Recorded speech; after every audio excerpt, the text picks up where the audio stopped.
केमा भगवान कहाँ के जरा शक्ति भगवान तो ब्राह्मण को भिक्षा मांगते हुए देखकर सत्यनारायण भगवान को दया गई। तो सत्यनारायण भगवान एक दंडी का रूप धारण कर लिए, शब्द का रूप धारण कर लिए। तो ब्राह्मण से आदर पूर्वक पूछा, ब्राह्मण देवता आज किस लिए दुखी होकर नित्य जो है इस पृथ्वी पर घूमते रहते हो, वह सब बताओ, सब कहो, मैं सुनना चाहता हूँ। ब्राह्मण ने कहा, हे दंडी महाराज, मैं एक निर्धन ब्राह्मण हूँ और भिक्षा इत्यादि मांगकर किसी प्रकार अपना जीवन को पालन करता हूँ, इसलिए कोई उपाय हो तो बताइए जिससे भिक्षा मांगने से मुक्ति मिल जाए और हमारी इच्छा दूर हो जाए। दंडी ने कहा, ब्राह्मण देवता, आप हमारी बात मानकर आप श्रद्धा और विश्वास के साथ भगवान सत्यनारायण जी का व्रत पूजन करिए, इसी से आपका कल्याण हो जाएगा। और कलयुग में जो है इससे सरल उपाय कोई नहीं है। व्रत का सारा विधान बताकर दंडी महाराज वहीं पर ध्यान हो गए। ब्राह्मण देवता आनंद पूर्वक अपने घर आए और रात्रि भर उनको नींद नहीं आई। वह चिंतित हो गए कि मैं सत्यनारायण भगवान का कैसे पूजन करूंगा, कहाँ से पूजन सामग्री लाऊंगा, क्योंकि दिन भर भिक्षा मांगने पर ही परिवार का पेट जो है नहीं भरता है, तो मैं सत्यनारायण भगवान का कैसे पूजन करूंगा। इसी चिंता में रात्रि जो है व्यतीत हो गई और प्रातः काल उठकर कोई उपाय न देखकर ब्राह्मण ने अपने मन में संकल्प ले लिया कि भगवान आज हमको भिक्षा मांगने पर जितना धन प्राप्त होगा हम उसी से आपका पूजन करूंगा। ऐसा मन में सोचकर ब्राह्मण भिक्षा मांगने के लिए चल पड़े। उस दिन भगवान की कृपा से उन्हें भिक्षा में बहुत सा धन प्राप्त हो गया और उसी धन से ब्राह्मण अपने भाई बंधुओं को बुलवाया, इष्ट मित्रों को बुलवाया और ब्राह्मण को बुलाकर विधि पूर्वक सत्यनारायण भगवान का पूजन किया। पूजन और व्रत के प्रभाव से ब्राह्मण सभी को हो गया और सभी संपत्तियों से परिपूर्ण हो गया। तब से वह ब्राह्मण हर पूर्णिमा और संक्रांति को सत्यनारायण भगवान का पूजन करते हुए इस लोक में सभी सुखों को भोग कर अंत में परलोक को प्राप्त हो गए। कहते हैं ऋषियों, अब आगे क्या कहूँ, इसका जो भी प्राणी सत्यनारायण भगवान का पूजन करेंगे उनके संपूर्ण मनोरथ सिद्ध हो जाएंगे और कलयुग में जो है इससे सरल उपाय कोई नहीं है। ऋषियों ने कहा, सूर्य जी महाराज, ब्राह्मण के बाद इस व्रत को किसने किया, इसको आपको बताइए। सूर्य जी कहते हैं, ऋषियों, एक समय वही ब्राह्मण भीड़ भाड़ के साथ भगवान का पूजन कर रहे थे। उसी समय एक लकड़ी बेचने वाला लकड़हारा जो है लकड़ी का उस स्थान पर आ गया। लकड़हारा जो है भूख प्यास से बहुत बड़ी था। वह सामने देखता है कि वही भिखारी ब्राह्मण जो एक दिन भिक्षा मांगते हुए घूमते रहते थे, आज इतने बड़े भवन के स्वामी हो गए हैं और भीड़ भाड़ के साथ भगवान का पूजन कर रहे हैं। तो लकड़हारा जो है लकड़ी का गट्ठर बाहर रख दिया और घर के भीतर प्रवेश कर दिया। तो ब्राह्मण को पूजा करते हुए देखकर लकड़हारा जो है आश्चर्य करने लगा कि ब्राह्मणों को इतना धन कहाँ से प्राप्त हो गया। कुछ देर के पश्चात कथा सुनकर प्रसाद ग्रहण किया, जल दिया। ब्राह्मण से हाथ जोड़कर पूछा, ब्राह्मण देवता, आप किसका पूजन कर रहे थे, किस लिए कर रहे थे, इनका पूजन करने से क्या फल प्राप्त होता है, क्या लाभ मिलता है। ब्राह्मण ने कहा कि लकड़हारे, जो कुछ तुम मेरा धन धान सब कुछ देख रहे हो, भगवान सत्यनारायण जी की कृपा का प्रसाद है, हमको इन्हीं कृपा सब कुछ प्राप्त हुआ है। लकहरा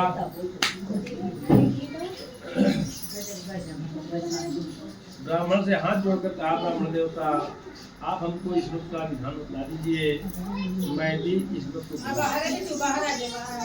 लकहरा ब्राह्मण के मुख से व्रत का सारा विधान सुना और व्रत का सारा विधान सुनकर लकड़ी का बोझ अपने से ले लिया और मन में संकल्प ले लिया, भगवान आज हमको लकड़ी बेचने पर जितना पैसा जितना हमको होगा हम उसी से आपका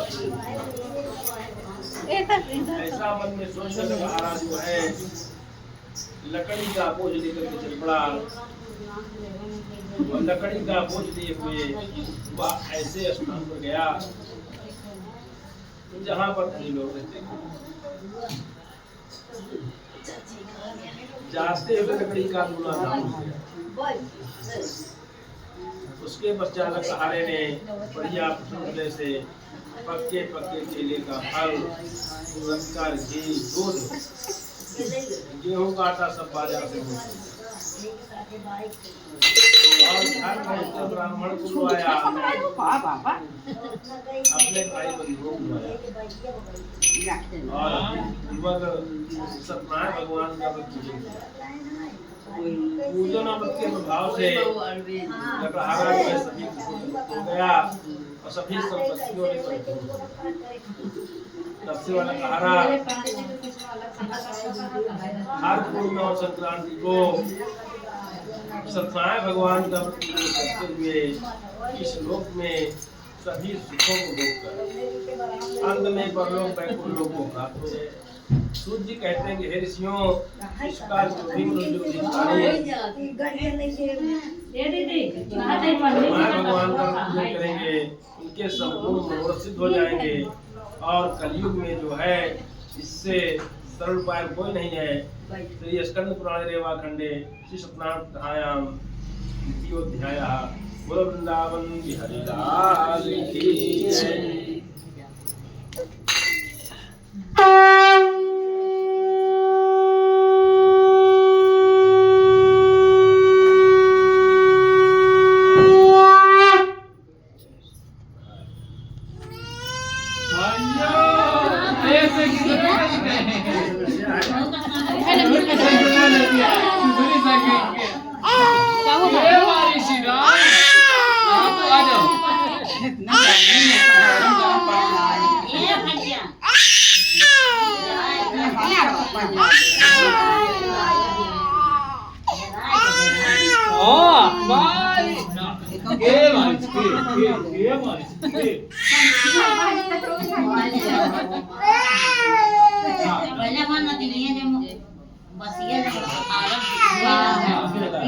आप पूरा दादी हो गया, पूरा पकड़ा मत खरीदना। अरे पीछे खिना गया, पकड़ के हिलाई दवा जो पंडित जी सन को जा दिया। वो गया वो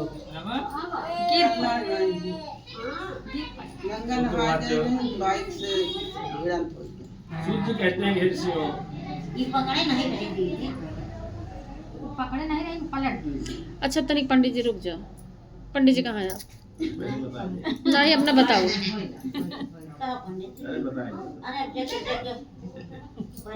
कैसे पलट गई? अब आपको पूछे लगे सुन ले पंडित जी। का धूरा है अरे पंडित जी हम सब जने अधूरा के हैं, हम नहीं के हैं। एक दिन का पूरा हो जाए। आप कहाँ है? आप कहाँ है? अब जो नहीं जाना था सब आई तो पूछी। चल अभी जब इकट्ठा हो जाए तब बताएंगे। नहीं नहीं पंडित जी। श्रुतवाच सूर्य कहते हैं कि हे ऋषियों, सुंदर काशीपुर में एक उल्का मुख नाम के राजा थे और वह राजा अपनी पत्नी के साथ भद्रशिला नदी के तट पर भीड़ भाड़ के साथ भगवान का पूजन कर रहे थे, सत्यनारायण भगवान का। उसी समय एक साधु नाम का वैश्य व्यापार करने के लिए नाव पर बहुत सा धन लाते हुए उस स्थान पर आ गया और नौका नदी के तीर पर खड़ी कर महाजन ने देखा कि राजा अपनी पत्नी के साथ भीड़ भाड़ के साथ भगवान का पूजन कर रहे हैं। तो राजा को हाथ जोड़कर प्रणाम किया और कहा कि महाराज आप किसका पूजन कर रहे हैं, किस लिए कर रहे हैं, इनका पूजन करने से क्या लाभ प्राप्त होता है। तो राजा ने कहा, हे साधु वैश्य, मेरे पास राज्य संपदा सब कुछ है, हमको किसी चीज का अभाव नहीं है, कमी नहीं है, परंतु हमको पुत्र नहीं है। पुत्र की कामना के लिए मैं सत्यनारायण भगवान का व्रत पूजन कर रहा हूँ। इसलिए हे महाजन, भगवान का व्रत ही इस दुख से मुक्त कर सकता है। तो राजा के वचन को सुनकर साधु वैश्य ने कहा, महाराज आप हमको इस व्रत का विधान बतला दीजिए, मैं भी इस व्रत को करूंगा, क्योंकि मेरे भी कोई संतान नहीं है, इसलिए मैं भी इस व्रत को जरूर करूंगा।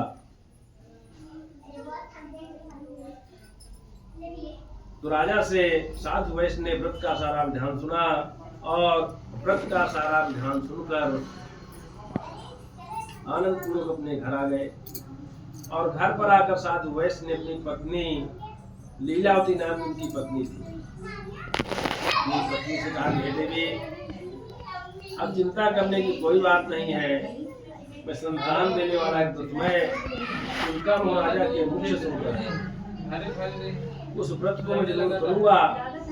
कल लगवाया कि कुछ बाकी हुई कोई पानी में करना है। लीलावती ने कहा कि स्वामी, इसमें कौन सी बड़ी बात है, कल प्रातः काल जो है इस व्रत को कर डालते हैं।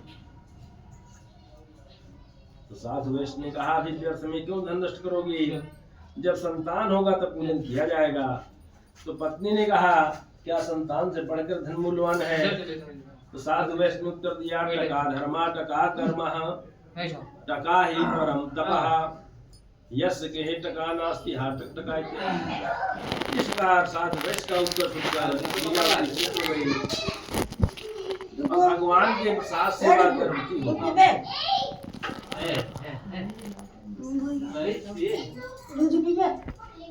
10 महीने के पश्चात उनको एक कन्या उत्पन्न हुई। कन्या जो है रत्न के समान सुंदर दिव्य थी।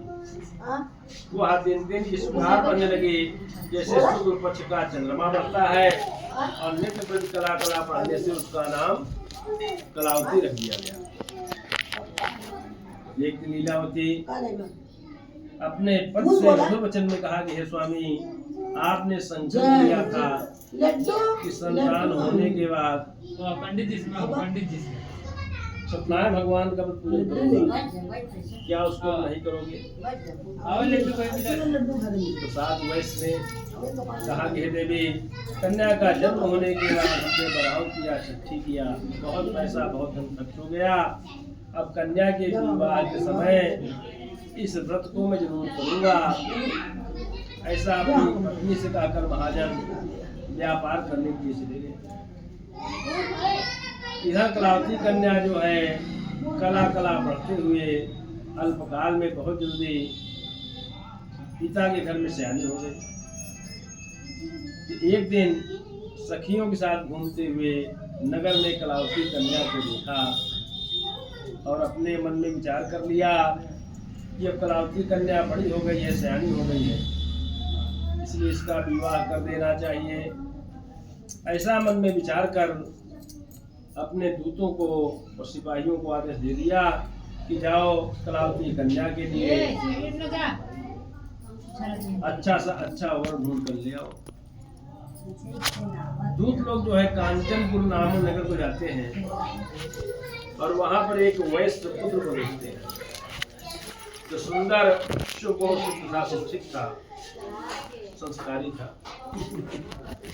साधु वैश्य कलावती कन्या का विवाह उसी वैश्य पुत्र के साथ विधान पूर्वक कर दिया। और दुर्भाग्यवश विवाह में भी साधु वैश्य सत्यनारायण भगवान का व्रत करना भूल गए। तो सत्यनारायण भगवान प्रतिज्ञा भ्रष्ट साधु वैश्य को देखकर इनको श्राप दे रहे थे। ये साधु वैश्य आने वाले समय में भविष्य में तुमको कठिन से कठिन महान दुख प्राप्त हो या लोक का, ऐसा भगवान इनको श्राप दे दिया। जब साधु वैश्य ने अपने मन में सोचा कि अब दामाद भी साथ हो गया है और खर्च भी बढ़ गया है, बैठकर खाएंगे तो कोटि का धन भी धीरे धीरे जो है समाप्त हो जाएगा। तो मन में विचार करते हैं कि किसी बड़े नगर में चले व्यापार करने के लिए, इससे बढ़िया व्यापार चले चाहिए। ऐसा मन में सोचकर साधु वैश्य व्यापारिक वस्तुओं को नाव पर डाल दिए और व्यापार करने के लिए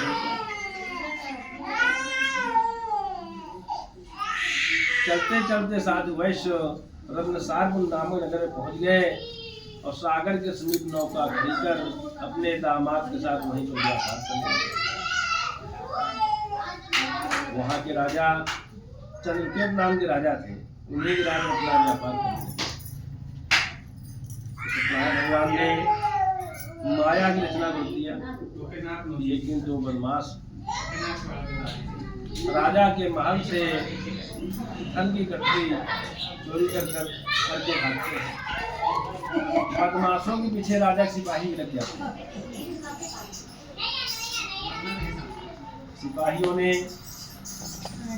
सिपाहियों को आता हुआ देखकर दोनों बदमाश बचने का उपाय सोचते हैं कि कैसे बचा जाए, नहीं तो आज अगर पकड़े जाएंगे तो फांसी की सजा राजा जो है उनको दे देंगे। तो सामने देखते हैं दोनों बढ़िया नाव पर सो रहे हैं। तो मन में विचार करते हैं कि अगर राजा का चुराया हुआ धन इन्हीं दोनों के पास नाव पर रख देते हैं तो हमारी जान बच जाएगी। ऐसा मन में सोचकर राजा का चुराया हुआ धन इन्हीं साधु वैश्य के पास नाव पर रखकर वहां से भाग गए।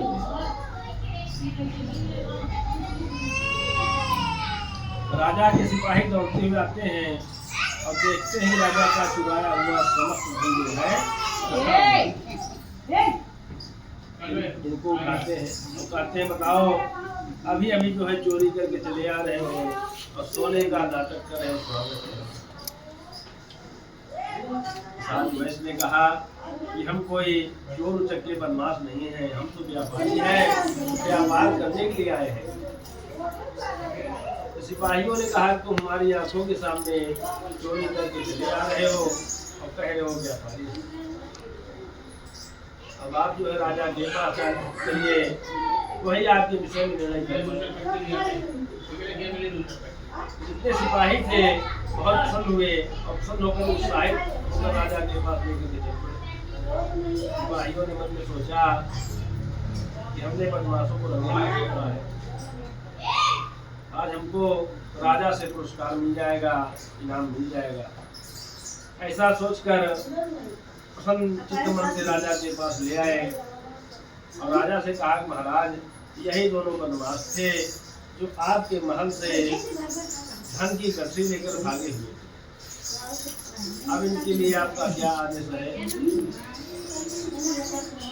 भगवान की माया का राजा जो है इनकी एक भी बात सुनने को तैयार नहीं है। इनका जितना धन था सब अपने महल में कर दिया। इनको महादुर्ग के कारागार में डाल दिया। वहां तो साधु वैश्य का घर पर साधु वैश्य की पत्नी और पुत्री को बड़ा कष्ट प्राप्त हुआ। इनका सब धन नष्ट हो गया। माता पुत्री मानसिक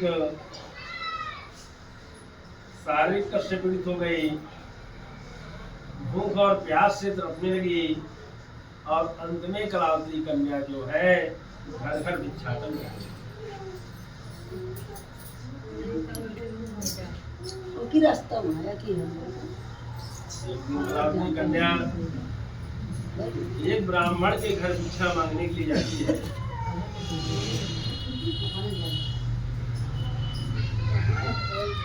वहाँ देखती है कि एक ब्राह्मण के घर भगवान माँ भगवान का पूजन चल रहा है। उस स्थान पर बैठ गई और कथा सुनकर कुछ रात व्यतीत होने पर अपने घर वापस आई। लीलावती क्रोध करके कहती है कि हे पुत्री, इतनी रात बीत गई, तू कहाँ थे, तेरे मन में क्या है? क्योंकि तेरे पति का पता नहीं और पिता का भी नहीं पता है और तुम इतनी रात को आ रही है।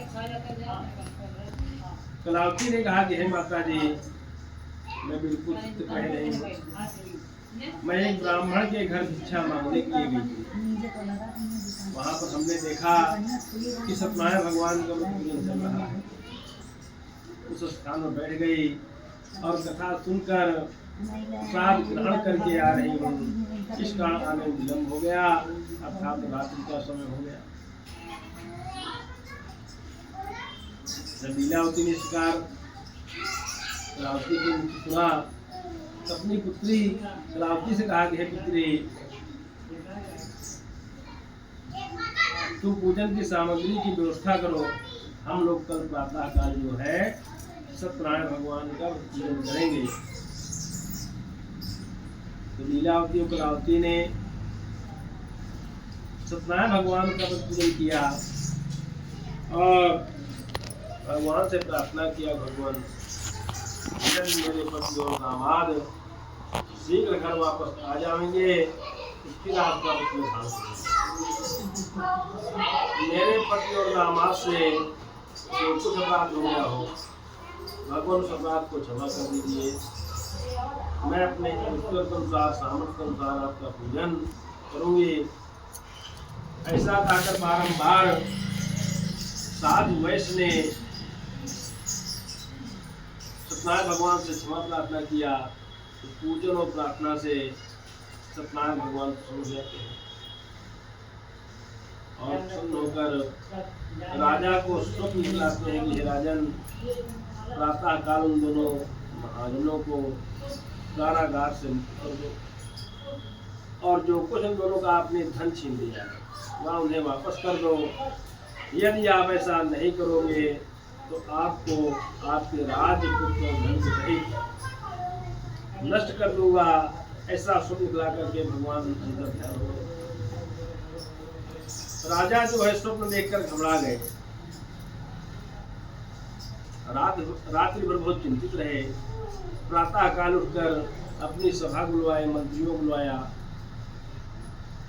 सभी विद्वानों को बुलवाया गया और सबसे कहा कि भाई देखिए, मैंने रात्रि में ऐसा स्वप्न देखा है, अब इसमें हमको क्या करना ठीक रहेगा। जितने मंत्री थे, सलाहकार थे,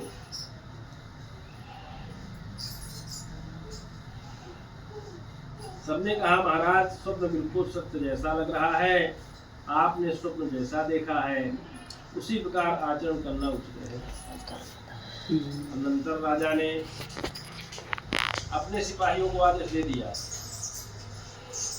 कि जाओ साधु उसके दामाद को कारागार से निकालकर हमारे सम्मुख ले आओ। तो दूत लोग जो है कारागार में जाते हैं। अब कारागार में पहुंचकर साधु को उसके दामाद को लेकर के चल पड़ते हैं। साधु वैश्य मन में घबरा रहे हैं, डर रहे हैं, कि राजा मन की बात को नहीं जाने कहे कोई, पहले तो बंदी भयो, अब क्या जाने, फांसी लागे शीश तो नहीं कटेगा, आए प्राण नहीं। दोनों महाजन घबरा रहे हैं, डर रहे हैं, मन में सोच रहे हैं कि राजा ने पहले हमको कारागार में डाल दिया, अब हो सकता है कि हमको फांसी में चढ़ा दें या हमारा सिर कलम करवा दें। ऐसा सोचकर घबरा रहे हैं, डर रहे हैं और डर के मारे जो है कांप रहे हैं। तो राजा ने साधु वैश्य को देखा और कहा कि हे साधु वैश्य, घबराओ नहीं, डरो नहीं, अब आपको कोई भय नहीं है, तुम निर्भय होकर अपने घर को जा सकते हैं। ऐसा कहकर राजा ने इनकी हथकड़ी को बनवाया, बाल बनवाया और बढ़िया बढ़िया इनको वस्त्र दिया, आभूषण दिया। और राजा ने जितना इनका धन छीन दिए थे, राजा ने इनके धन को पूरा कर दिया। यह तो व्यापारी हैं, अब तक पता नहीं कितना धन जो है कमा लेते। ऐसा सोचकर राजा ने इनके धन को दूना कर दिया और कहा कि हे साधु वैश्य, अब आप लोग अपने घर को जा सकते हैं। जब ऐसा आदेश पा गए तो साधु वैश्य ने राजा को प्रणाम किया और कहा कि महाराज अब आपका आदेश है, तुम अपने घर को जा रहे हैं। ऐसा कहकर दोनों अपने घर की ओर चलने के लिए तैयार हो गए। श्री स्कंद पुराणे देवाखंडे श्री सत्यनारायण कथायाम तृतीयोध्यायः। बोलो वृंदावन।